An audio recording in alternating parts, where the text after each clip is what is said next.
नमस्कार दोस्तों, जय श्री राम, हर हर महादेव। आज हम बात करते हैं बिहार चुनाव पे।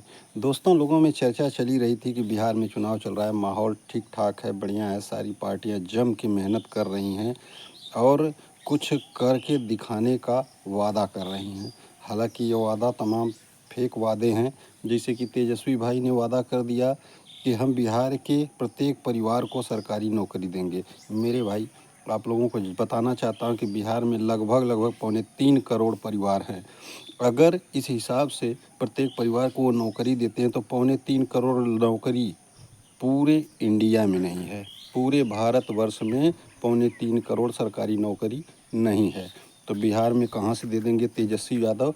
ये बिहारी भाई लोग जानें और समझें, क्योंकि इन लोगों को तो एक ही चीज़ समझ में आ गई है कि बिहारी ये हैं।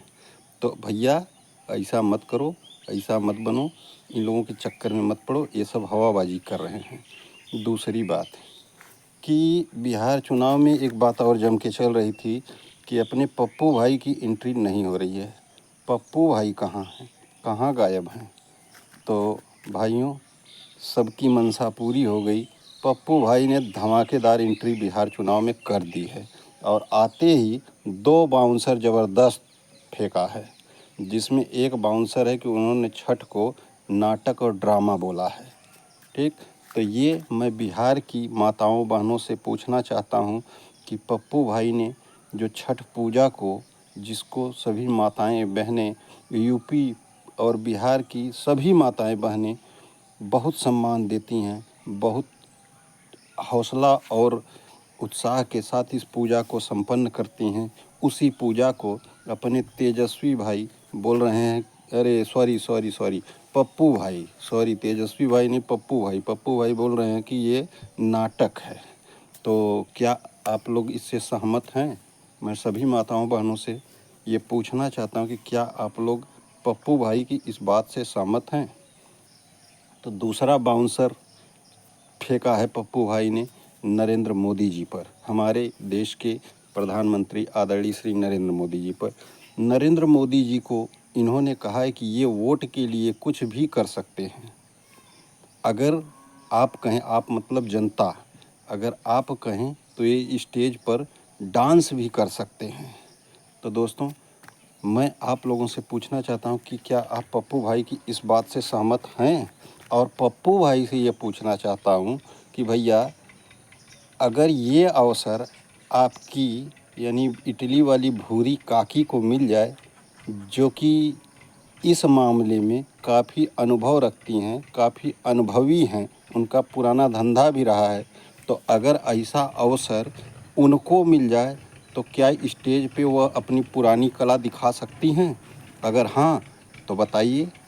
मैं यही जानना चाहता हूँ। जो भी कांग्रेसी समर्थक हैं, जो भी कांग्रेस को सपोर्ट करते हैं, उन भाइयों से ये पूछना चाहता हूँ कि पप्पू भाई जो मोदी के लिए बोल रहे हैं कि ये वोट के लिए कुछ भी कर सकते हैं, तो आप लोग क्या वोट के लिए सिर्फ कीर्तन करते हो? आप लोग वोट के लिए नहीं प्रयास करते हो? आप लोग नहीं नाचते गाते हो? सब कुछ आप लोग करते हो, तो फिर मोदी के लिए स्पेशली ऐसा क्यों बोला गया? बताइए।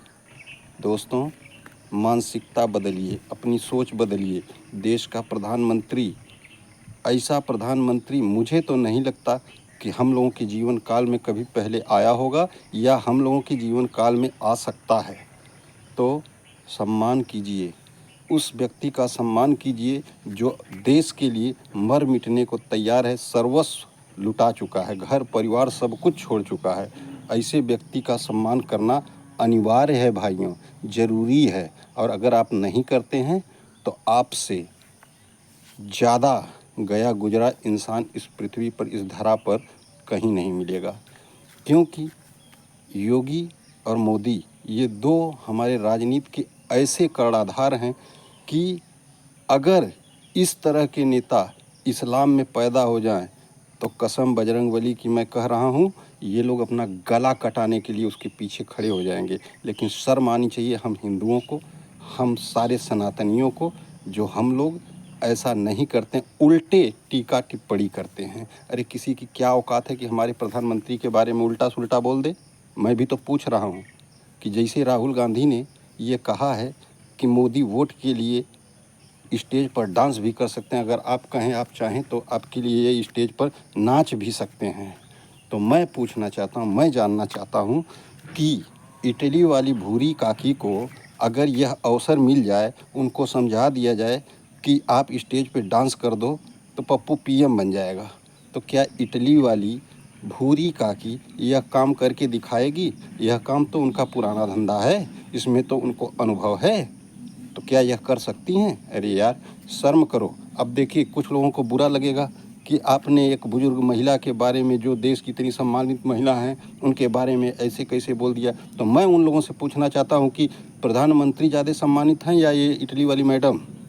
जब प्रधानमंत्री के बारे में ऐसी टीका टिप्पणी की जा सकती है, तो मैं मैडम के बारे में क्यों नहीं पूछ सकता? बस इसी का मुझे जवाब चाहिए।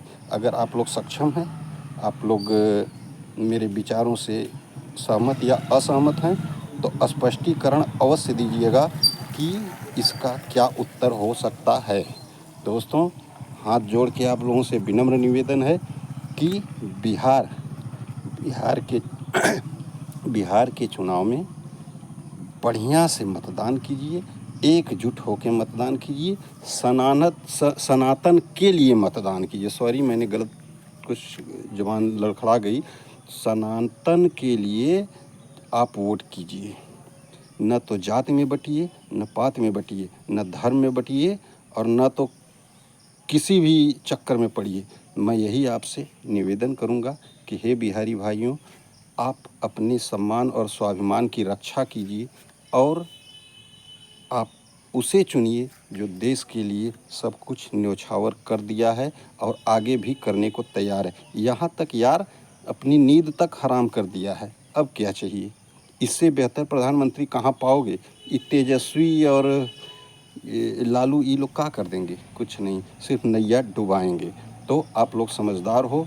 बिहारी और उत्तर प्रदेश के भाई लोग बहुत ही समझदार, बहुत ही दिमाग वाले होते हैं। तो उम्मीद है कि आप बात को समझेंगे। जय श्री राम, नमस्कार।